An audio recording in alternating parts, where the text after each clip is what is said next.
Hello and welcome. Half of India has already voted, and after the voting today in phase 5, we would be crossing the 400 mark in the 543 member Lok Sabha.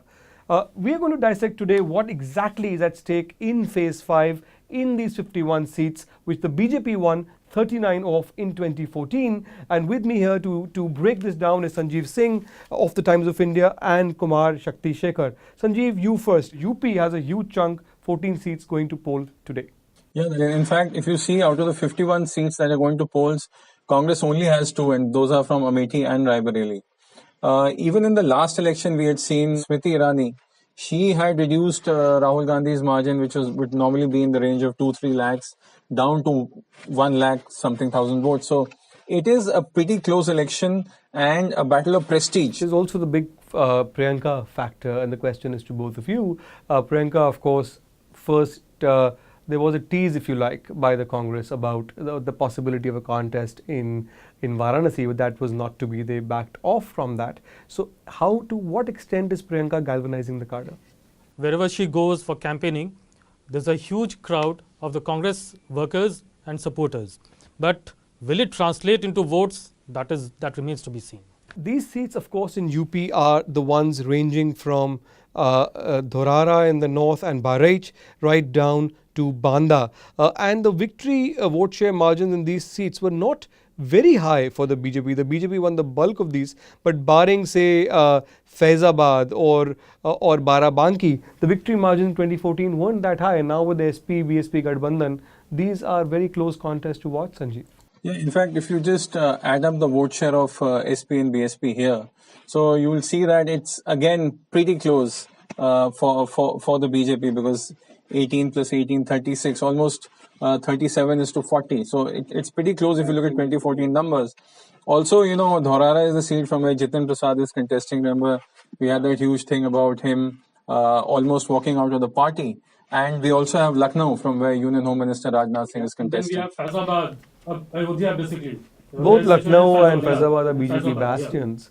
Let's shift focus now to Rajasthan and Madhya Pradesh. First up is these 7 seats in Madhya Pradesh. But of course, Madhya Pradesh, like Rajasthan, is where the Congress pipped the BJP in December 2018. How much of an impact do you think that victory is going to have in the seats that are going to polls now, or is it a totally different election? What went against the BJP in the 2018 Assembly election may also actually end up going against the Congress in this Lok Sabha election, because there was heavy anti-incumbency in Madhya Pradesh, and a lot of people were upset with Shivraj Singh Chauhan. But this time the vote is for Modi, and plus the government has changed. So if there's anything to blame for local issues, then the blame will go to the Congress. So that is the map of December 2018, and look how much blue there is. The issue is whether you are with or against Modi in this election, and local issues. The question is, how much will local issues dwarf that or not? Shakti, your views on this? Yeah, it is basically BJP's bastions, the 7 seats which are going to polls in the 5th phase. So BJP has been winning these 7 seats. So I think it won't be very difficult for the BJP to maintain or retain these seats. Now, those are the 12 seats in Rajasthan going to polls today. That this again it's a different ball game this time in 2019 in Rajasthan, Sanjeev. Yes, in fact, again, the onus is on BJP. They had a full score in 2014. And, the BJP appears quite confident because of the fact that a lot of sitting MPs have been repeated. You also have 2 ministers, including Rajyavardhan Singh Rathore from Jaipur Rural, who's contesting. So again, the issue is that even in Rajasthan, what you will see is that the whole battle is local issues versus the persona of Narendra Modi. I'll add to what Sanjeev said, that during the assembly elections, the Rajasthan voters had given a slogan, Vasundhara teri khair nahi, Modi se hame bair nahi. It means they didn't have any enmity against Narendra Modi, but they were against Vasundhara Raje.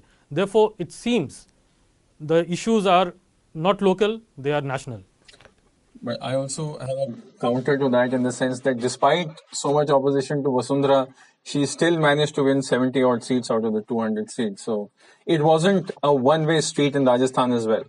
In both these cases, both are also tests of the Modi model in that sense. because here you've got local satraps of the BJP who got trounced, albeit in very, very close contests in 2018. And if the BJP ends up getting the bulk of the seats here, it'll show that it's Modi who's getting the votes. Let's now shift focus to Bihar. Shakti, this is an area that you have tracked quite closely. You know this area well. Bihar, of course, is one of the few states where there is a strong Gathbandhan alliance against the NDA. RJD is part of the alliance here, but not in Jharkhand. So what is the outlook like for the Gathbandhan versus the NDA? Because remember, Bihar is also a state where the BJP has actually sacrificed some of his MPs to accommodate the JDU in its alliance here. Yeah, in these 5 seats which are going to pose in the 5th phase, so they are Sitamarhi, Madhubani, Muzaffarpur, Saran and Hajipur. And BJP, or in fact the NDA, they had MPs in all these 5 seats.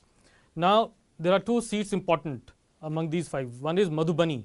Madhubani, where Shakil Ahmed of the Congress, he has rebelled against his party and is contesting as an independent candidate. That is important. He was a Union Minister and 2-term MP from there. So that is quite important. There was a seat won by Hukumdeo Narayan Yadav, with just a marginal victory margin of 2.5%, 2.4% in 2014. To add there. I just wanted to add to what Shakti was saying.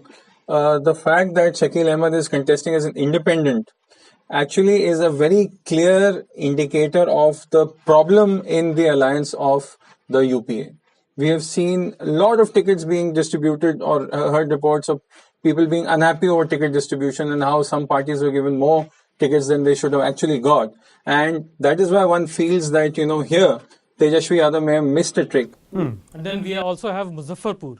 That is also an important constituency where the Gathbandhan has posed a tough challenge to the BJP candidate. Muzaffarpur, as Shakti was saying, Nalin, it's important because here there is a party called the VIP party, which is contesting.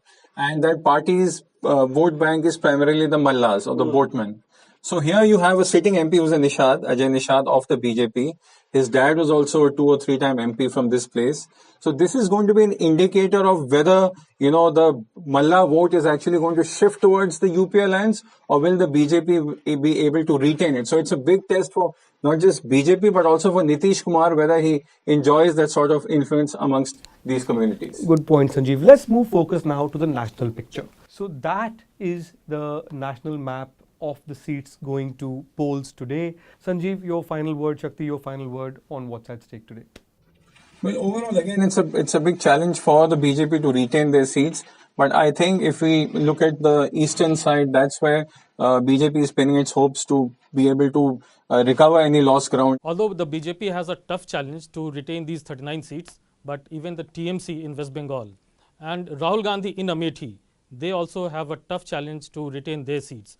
Rahul Gandhi in Amethi, because Smriti Irani, the Union Minister for Textiles, has been able to pose a tough challenge to him. Last time she had brought down Rahul Gandhi's victory margin to just 107,000 votes.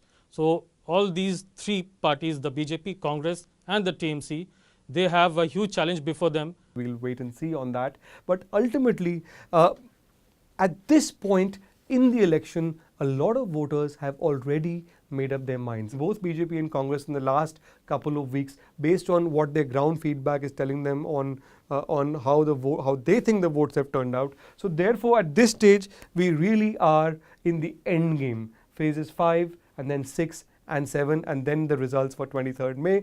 Keep watching the Times of India. We'll keep bringing you live updates as they unfold on timesofindia.com.